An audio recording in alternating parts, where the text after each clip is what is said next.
Welcome to Weekly Pulse. I'm Mackenzie Salmon. Sadly, the 2020 Olympic Games have been postponed. USA Today columnist Christine Brennan explains how the IOC came to this tough decision and the economic impact this move will have on the Games. We'll also find out how Olympic athletes will adjust their training to accommodate the new timeline. Then, we'll take a look at the NFL. The Patriots are looking for their new Tom Brady. Could Trevor Lawrence be their next QB1?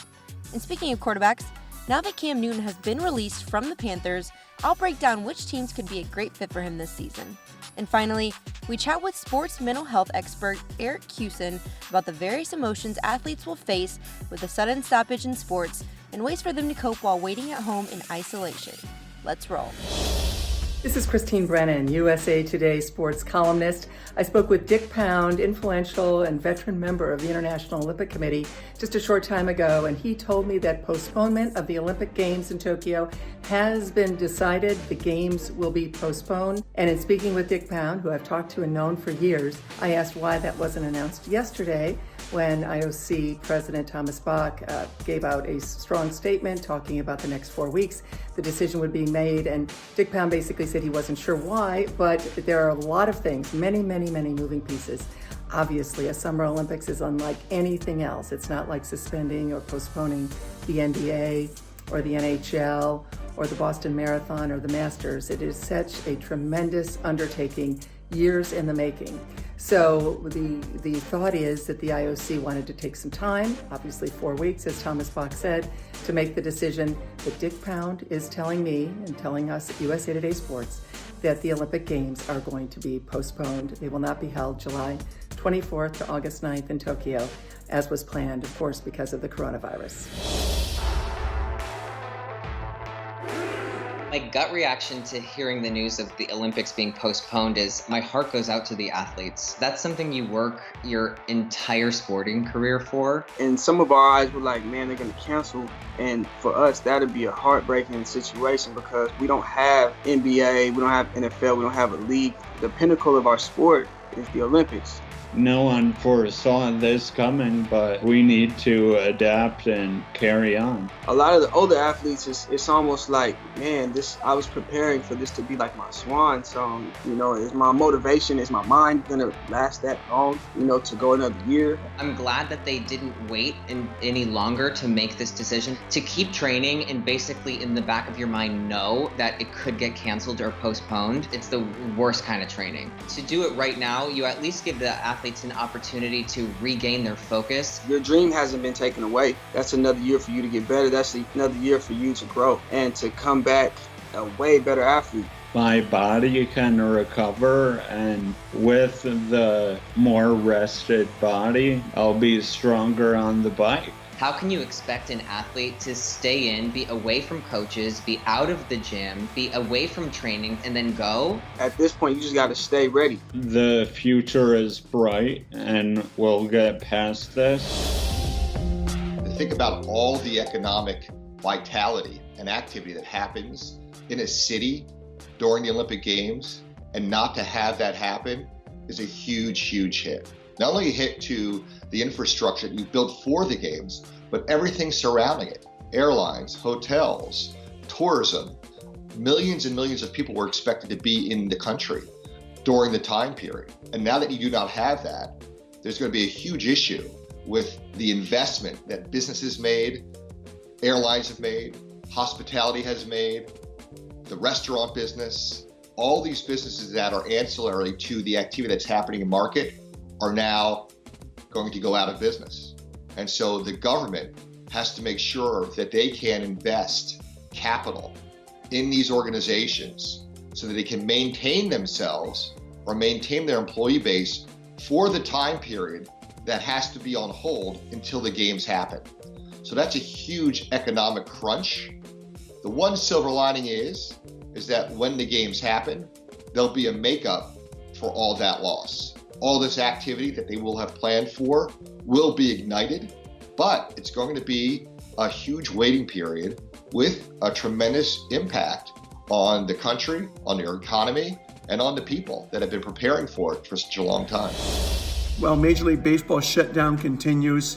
The big question is, what are they going to do about the amateur draft? In June, I spoke with Tracy Smith, the coach of Arizona State University. He had to tell his players that the baseball season is over, the College World Series is over. Now we'll see about the draft. NCAA has said the seniors can come back. Well, if these seniors and everybody decides to come back for another year, it's a very crowded programs now. Talking to scouting directors, they believe there should be some type of draft sometime during the summer, maybe just 10 rounds instead of the usual 40. So we'll see what happens. But right now, college students are put on hold with their futures very much unknown. Major League Baseball's 2020 season was set to begin on March 26th. However, on March 12th, it was announced the remainder of spring training was canceled and the regular season delayed. Here are the storylines we would have been talking about. Astros pelted by balls? This was shaping up to be the most dramatic and emotionally charged regular seasons in baseball history, with the Astros at the center of controversy, attention, and baseballs. Literally. Players already got a small taste of it during spring training. Matchups between the Yankees, Dodgers, and division rivals would have become must-see TV, something we haven't said about regular season baseball in a long time. Punishment for Red Sox? Boston was on the verge of facing punishment for their cheating scandal when the league screeched to a halt. But trust me, it's coming. Throw in the loss of Mookie Betts and Chris Sale opting for Tommy John surgery, and the Red Sox were set up to have a train wreck of a year. Just insult to injury after losing Brady. Dodgers and Yankees raced to 100 wins, the World Series. The Yankees and Dodgers constructed super teams this offseason and were on a collision course to meet in the World Series. For the Dodgers, they've been on the cusp for so long. 2 series appearances in the last 3 years, with both losses coming at the hands of cheaters. For the Yankees, they went a decade without a World Series appearance for the first time in 100 years. And the signing of Garrett Cole was meant to help that. Fortunately for baseball, these storylines could still play out this summer. Who knows? NBA players have not been allowed to go to the facilities because of all the different testing going on, with some of the players testing positive, and also to try to self-isolate as possible. And that's put players in a very big quandary on how they stay in shape. Now, guys have been in touch on a daily basis with the trainers and the medical staff. They have posted video workouts. They're able to do some things at their home as far as just push-ups and sit-ups and just staying in condition. But that does not ever replace what it takes to be in basketball shape, because they don't have access to be able to get shots up and run up and down the floor and compete against other guys. So whenever the season does start, I think there's a lot of concern of to what extent could players have time to have a mini training camp to get back into shape, or if not, do they have to just jump right into games? Obviously, that's a much better problem to deal with than not having a season at all, but it's really put guys in a tough position of how they stay ready for the scenario that maybe this season could be salvaged. What does the future hold for the Patriots in 2020 and beyond? While New England signs guys like Brian Hoyer and float the idea of Andy Dalton, Cam Newton, or even Jameis Winston, one thing has become abundantly clear. The Patriots should tank for Trevor Lawrence. And here are 5 reasons why. If Belichick and Kraft are looking to maintain sustained excellence, there's currently no one available right now that fills that void. And they don't have the draft capital this year to get a Burrow or Tua. The only legitimate long-term option is Winston at 26, and I know he just got LASIK, but I just don't see that happening. Sorry, Jameis. The AFC is loaded with young star QBs in Patrick Mahomes, Lamar Jackson, and Deshaun Watson. Can New England find enough creative ways to beat all 3 the next decade? Or does it make more sense for the Pats to have a gunslinger that could potentially go toe-to-toe with them? The AFC East appears to no longer be a cakewalk. The Bills look primed to be competitive for a while, and it's likely that either the Jets or Dolphins will strike gold eventually with their young rosters. As the elder statesman and oldest roster in football, the Pats need to think about hitting a reset button soon, or they could be bottom dwellers for a decade. There's a right way to quote-unquote tank. Just look at the Dolphins. They essentially rebuilt their roster overnight and remained competitive in most of their games down the stretch, but also maintained a high draft pick, which they could cash in for Tua. The Pats could copy that formula for Lawrence. Trevor Lawrence is worth it. He's arguably the best prospect since Andrew Luck, and pairing him up with Bill Belichick could unlock the next Patriots dynasty. And that's what it's all about, right? Sustained success? Regardless, there's no replacing Tom Brady. But if the Patriots want to avoid being a team stuck in perpetual mediocrity, it may make the most sense to take one on the chin for a year. One bad year in exchange for a decade plus of Trevor Lawrence. I can't imagine anyone saying no to that. As the quarterback dominoes continue to fall, Cam Newton is the next one up looking for a new home. Here are the best fits for Cam Newton. Jacksonville Jaguars. Nick Foles is gone, Gardner Minshew's ability may have a ceiling, and Jacksonville's been looking for a star QB since, well, forever. Cam will provide a spark and put fans in the seats, something Jacksonville needs. And he'd be going to a team with a few intriguing weapons in Leonard Fournette and DJ Chark. LA Chargers. This may be the sexiest combination. Cam in Hollywood feels like a natural fit and would instantly double the fan base of the Chargers. It's likely the Chargers will look to draft their future franchise QB this year, but Newton could be the perfect stopgap and could provide Cam the chance to prove he's still got it.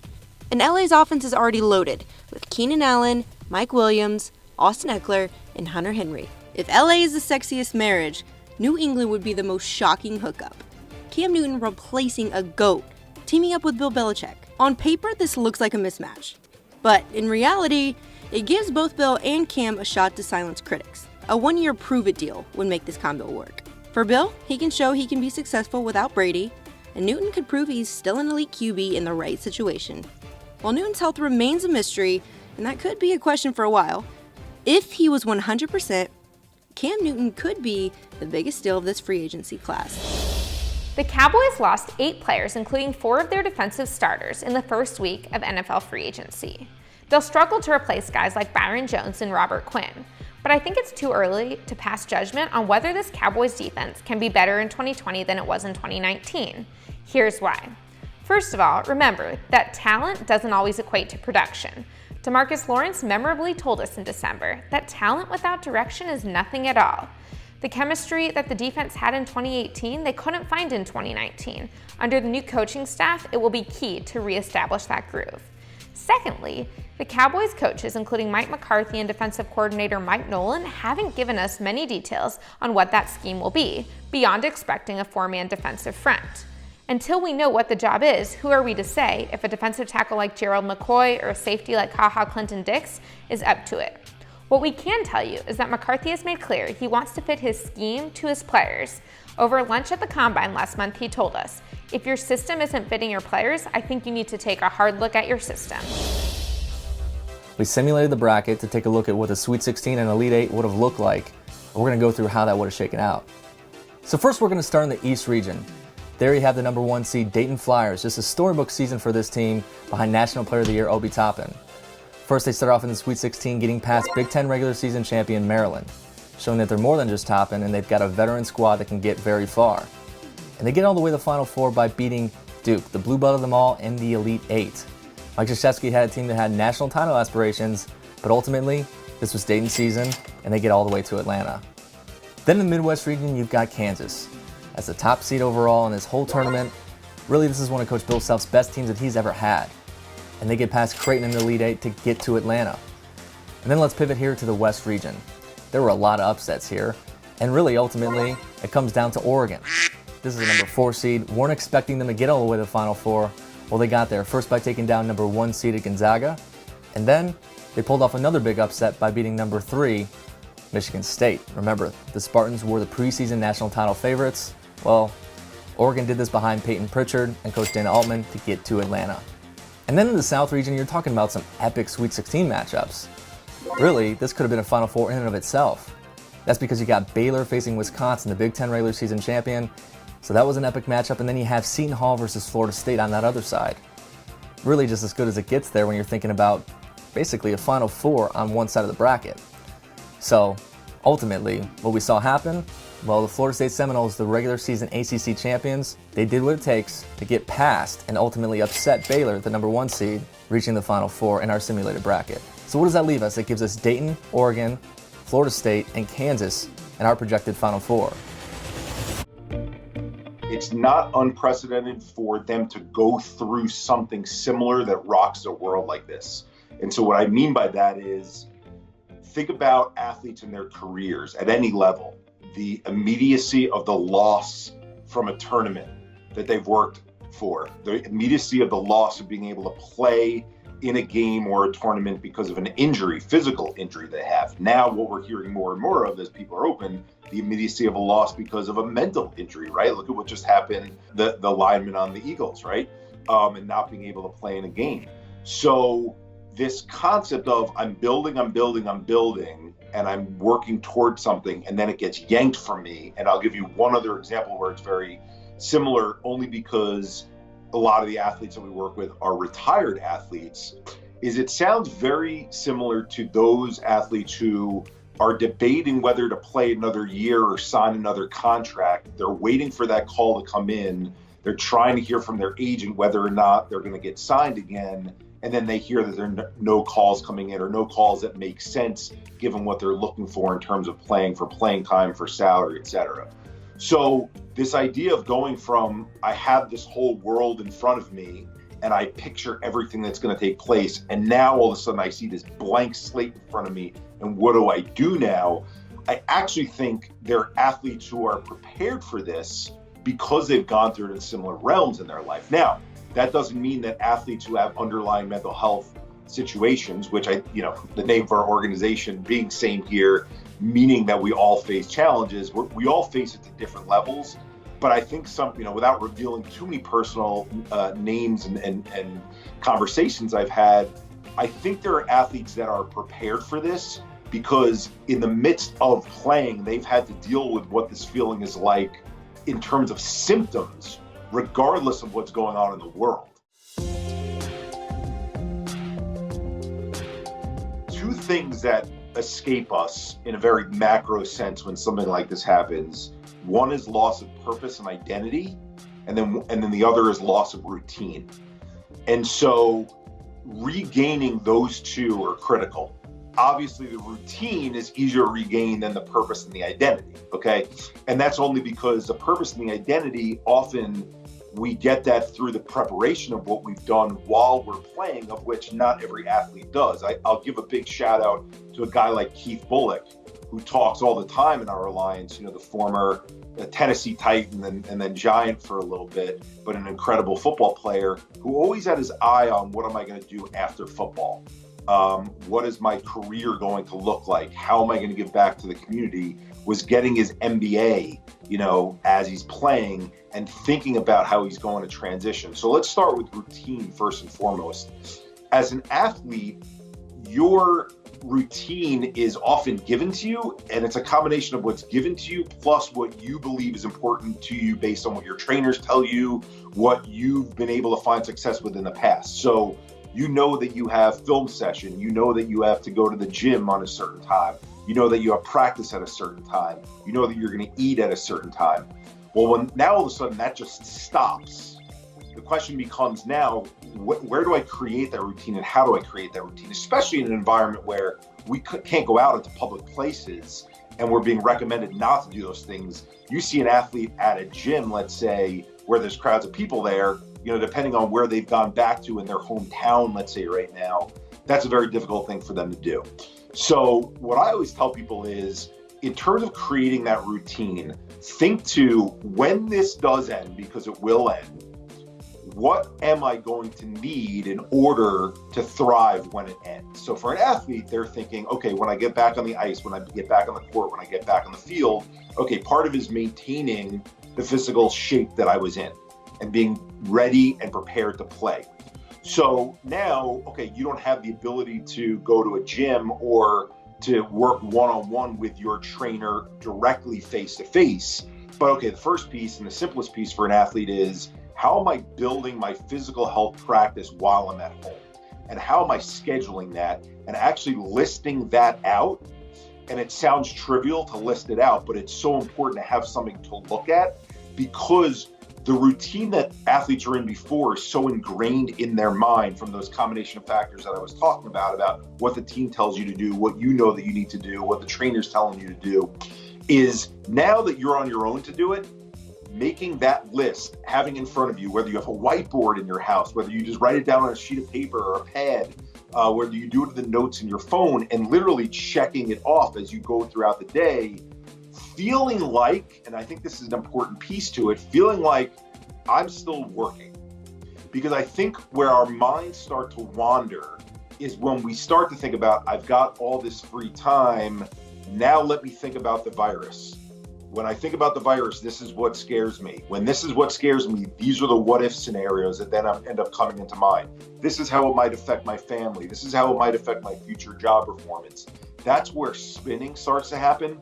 And when we talk about anxiety, I really define anxiety as our thoughts on a hamster wheel. A lot of people say it's nervousness. In my world, one of the examples that I give when I'm up presenting is I say I'm at a D1 college and university right now, and the athletic director is watching me present, and I'm being self-critical in my mind. I'm thinking the athletic director might not like this presentation. If he or she doesn't like this presentation, then they won't make recommendations for me to go and help other D1 schools. If they don't make recommendations for me to help other D1 schools, then I can't go and continue to give these presentations anymore. If I can't go and continue to give these presentations anymore, there's no revenue stream coming in. If there's no revenue stream coming in, I can't continue to have an organization and continue to bring out positive messages to people outside of sports and college, et cetera. So it's your mind builds these what if scenarios and you go down this rabbit hole. And the important thing is having that routine. So for athletes, it's a physical routine. Now, the other piece of that is within that list is your mental routine, right? And so everyone is at a different place in terms of what their mental routine is because everyone is at a different education level in 2020. The analogy that I always make between physical and mental is that if we ask any athlete or any individual right now on a street, 9 out of 10 of them, if you ask them, what could you do to maintain physical health? They would say things like kickboxing, boxing, swimming, granted, based on the facilities that they have right now. So let's say even in our house, doing squats, doing deadlifts if you have something to pick up off the floor. There's a list of things that they can do. If you ask someone, what could you do for your mental health to keep that sharp? You usually get answers like Headspace or Calm now because people see LeBron James, it's getting a little more popularity. So, there's a concept that we've created. It's called STAR. It's an acronym. It stands for Stress and Trauma Active Release and Rewiring. Active, and if you notice, I enunciated that word being the operative word there, because if we are actually going to be our healthiest selves, maintaining mental health is not sitting around and waiting for something to work for us. It's actually us doing certain practices that release and rewire that stress and trauma from our system. And so, it's the yogas of the world, it's the meditations of the world, it's the breathing practices of the world. And obviously, in a short conversation, it's hard to go into detail on each of these. But here's the one thing I will say. The mental health routine actually helps break the cycle on something. And it's that cycle of that negative thinking, right? So if someone has a practice that's part of the list of routines that they do, that's not just doing the deadlifts, that's not just doing the air squats, but that is to sit and do a meditation, a mindfulness, a breathing practice. That meditation, mindfulness, or breathing practices allows the somatic nervous system to shut down, to be cleansed, so that we're not thinking in that circular path of those what if scenarios. If we can do that throughout the day and find chunks of time to do that, it breaks that cycle and we don't fall further and further into that vortex. That's it from us at Weekly Pulse, your heartbeat to what's trending in sports. Hey sports fans, if you want to see more videos like this, check out some of our other ones right here. And if you like what you see, hit the subscribe button and stick around for more from USA Today Sports.